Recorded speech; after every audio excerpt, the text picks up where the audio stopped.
Sir, मैं तो मांग करूंगी कि इस बजट का नाम बदलना चाहिए, क्योंकि ये देश का बजट नहीं, ये सरकार बचाओ बजट है। जो देश का बजट होता तो फिर देश में 28 राज्य हैं, कितनी सारी यूनियन टेरिटरीज हैं, सब मिला के तो ये तो 37 के करीब हो, लेकिन पूरे बजट में केवल 9 राज्यों का नाम था और सबसे उसमें ज़्यादा बजट तो वो 2 राज्यों को मिला जिसकी लाठी के, जिसके कंधे के सहारे में ये सरकार चल रही है। तो ये देश का बजट नहीं सर, ये सरकार बचाओ बजट था। और सबसे बड़ी दुख की बात तो ये है कि बजट में नेचुरल कैलेमिटीज और धर्म के नाम पे भी पक्षपात किया गया है। ये तो मैं पहली बार ही देख रही हूँ। बहुत अच्छी बात कि आपने धार्मिक स्थानों को, बोध गया को, राजगीर को, जहाँ जहाँ आपने दिया, बहुत अच्छी बात है। लेकिन जिस श्री दरबार साहब पे, अमृतसर साहब पे रोज 2 लाख लोग नतमस्तक होते हैं, उनको मुफ्त खाना मिलता है, सबसे बड़ा दुनिया भर, देश भर के लोग वहां पे जाते हैं और जहां पे सारा दिन सरबत के भले की अरदास होती है, उसका तो आपने नाम तक नहीं लिया। और फिर मैं नेचुरल कैलेमिटीज की बात करूं तो फ्लड रिलीफ आपने राज्यों को दिया, बहुत अच्छी बात। जैसे मेरे सहयोगी ने मेरे से पहले बोला कि ये जो पानी आता है हिमाचल को आपने दिया पैकेज, तो हिमाचल का पानी पंजाब में आके पंजाब को जब डुबो देता है और तबाही मचाता है, तो पंजाब को आप क्यों भूल जाते हैं? जब पानी डैम में भर जाता है तो आप डैम खोल देते हैं और हमारा पंजाब डुबा देते हैं। जब घग्गर रिवर का लेवल ऊपर हो जाता है तो चुपचुपीते 7 के राज्यों को बचाने के लिए बंद तोड़ देते हैं और हमारे गांव को डुबा देते हैं। तो जब बाढ़ आती है तो उनको आपने दिया पैकेज में, उसका आपको आभार प्रकट करती हूँ, लेकिन हमारे राज्य के साथ क्या दुश्मनी है? क्या पंजाब के जनता, पंजाब के लोग, पंजाब के किसान, पंजाब का इंफ्रास्ट्रक्चर सरकार को मैटर नहीं करता? और हैरानी की बात सर, जब बाढ़ आती है तो पंजाब सफर करे, जब पानी की कमी हो जाती है तो फिर कांग्रेस हो, आम आदमी हो, भाजपा हो, सारे इकट्ठे होकर षड्यंत्र खेले कि एसवाईएल की नहर बनाइए ताकि पंजाब का पानी दूसरे राज्य को जाइए। तो जब पानी कम होता है तब तो हमारा पानी चुराना चाहते हैं, जब पानी उनमें ज्यादा हो जाता है तो पंजाब को फ्लड कर देते हैं। और सर, आपको मैं ये भी बताना चाहती हूँ, तकरीबन 70 साल पहले इस सरकार ने, कांग्रेस सरकार ने रिपेरियन प्रिंसिपल्स के खिलाफ हमारा पानी राजस्थान को दे दिया और कहते थे 1 साल में उस पानी का कॉस्ट क्या होगा आपको डिसाइड करके मिले। 70 साल से आज तक डिसीजन नहीं हुए। तो जो पानी हमारा दूसरे राज्य को रिपेरियन प्रिंसिपल के अगेंस्ट जा रहा है, या उसको बंद किया जाए या हमें उसका पैसा दिया जाए, ये मैं आपसे आज मांग करती हूँ। सर, दूसरा मैं ये भी आपसे मांग करती हूँ कि सेंट्रल ग्राउंड वाटर जो कह रहा है कि पंजाब के सारे ब्लॉक्स क्रिटिकल हो गए हैं, हमारे ट्यूब में, हमारे वेल्स में पानी नीचे जा रहा है। आज की रिपोर्ट तो ये भी है कि टॉक्सिसिटी इतनी हाई है कि पीने लायक नहीं है।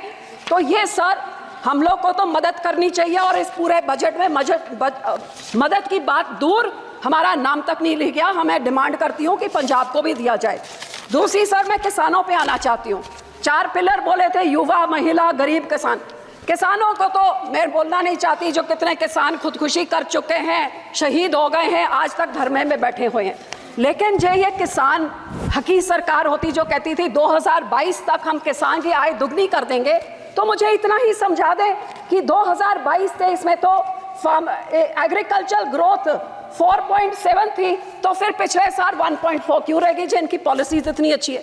हकीकत यह है कि किसानों के ये दुश्मन हैं, किसानों के हिमैती नहीं हैं। आज हर एक तरह से महंगाई की मार देखिए। आज जो 8 साल पहले 40 किलो का बीज का एक बैग होता था, वो 800 से 1200 होता था, 2000 हो गया। डीएपी 3 गुना बढ़ गई कीमत, पोटैश 900 से 1700, जो लेबर का कॉस्ट होता था वो भी 3 गुना हो गया, जो हार्वेस्टिंग के लिए होता था वो भी 3 गुना हो गया, जो मशीनरी की रेंटल होती थी, डीजल आपने 47 से 90 कर दिया, तो वो आप सोच ले कहां तक। सो जहां किसान को रिलीफ देनी थी, उसमें रिलीफ क्या दी? मनरेगा में 0 इंक्रीज। लोग सोचते थे आप बढ़ाएंगे, अमाउंट बढ़ाएंगे, दिन बढ़ाएंगे, 0। क्रॉप इंश्योरेंस क्रीप को -2.6% उसके अमाउंट में कटौती करी। यूरिया सब्सिडी में -7.4 की कटौती। न्यूट्रिएंट बेस्ड सब्सिडी में -25% कटौती। गरीब कल्याण योजना का बजट 3.3% घटा दिया। किसान सम्मान निधि का 10% घटा दिया। 18 से 22 तक जितने फार्मर्स कवर्ड अंडर फसल बीमा योजना या सबका 8-9% उनका कट गया। और पंजाब की जब मैं बात करूं तो पंजाब की बेनिफिशियरी जो पीएम किसान निधि में थे और आवास योजना 2018 से घटते ही जा रहे हैं सर। तो मैं ये कहना चाहती हूँ कि जो किसान देश का पेट भरता है, किसान सबसे ज्यादा जो योगदान पाता है, ये 80 करोड़ लोगों को जिनको आप फ्री राशन देते हैं, उस किसान के साथ आप दुश्मनी क्यों दिखा रहे हैं? मैं अपील करती हूँ सरकार को कि जो MSP legal guarantee Swaminathan commission की रेकमेंड C2+50% उसको लागू करें। मैं ये भी बेनती करती हूँ, सजेशन सब 2-4 सजेशन देती हूँ कि जब तक आप नहीं करते कम से कम भावांतर स्कीम लाइए जिसकी एमएसपी पे नहीं बिक रही हो, मिडल जो बीच का रह जाता है वो दे। एक फार्मर फ्रेंडली क्रॉप इंश्योरेंस कोई स्कीम आप लेके आए जिससे किसानों का फायदा हो, इंश्योरेंस कंपनी का नहीं। और जो किसान के जो इम्प्लीमेंट्स हैं इन पे आप जीएसटी को खत्म करिए ताकि किसानों का कुछ फायदा हो, उनकी फल सब्जियां बचे, जिससे किसान की महंगाई, मानसून आ रहा है, टमाटर के रेट कहाँ चले जाएंगे। जी आप इम्प्लीमेंट्स में जीरो करें तो बहुत कुछ फायदा हो जाएगा। सर आखिर में पंजाब की इंडस्ट्री 7 की स्टेटों को टैक्स इंसेंटिव्स देके तबाह कर दिया, हमारी इंडस्ट्री भाग गई है।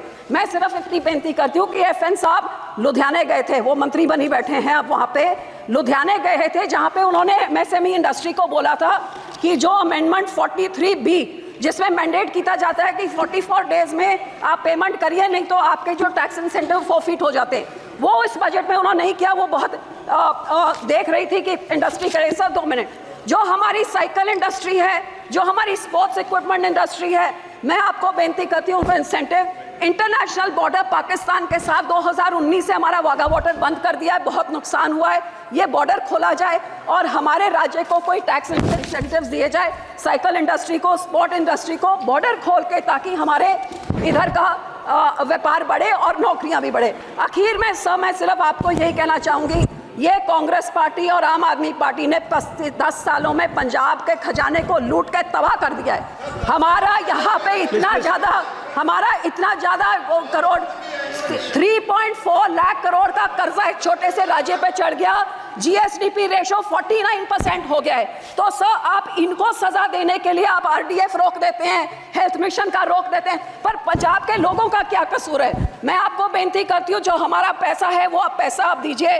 अनएम्प्लॉयमेंट रेट जो देश में उसका दुगना है, ड्रग अब्यूज से हमारा राज्य जूझ रहा है, और पंजाब में औरतों का तो ये हाल है कि कुपोषण वो भी बढ़ गया है, अनीमा भी बढ़ गया है, और आंगनवाड़ी के जो राशन मिलता है गरीब बच्चियों के लिए, लैक्टेटिंग मदर्स, प्रेग्नेंट मदर्स और बच्चों के लिए, वो इनकी सरकार ने, आम आदमी की जो सरकार वहां पे है, वो वेरका मिल्कफेड प्राइवेट आधारों से लेके प्राइवेट कॉन्ट्रैक्टर्स को देके सब स्टैंडर्ड चीजें लोगों को देके करोड़ों का घपला हो रहा है। तो सर पैसे ना रोकिए, इनको पिनलाइज करिए ताकि लोगों को उतना हक मिले।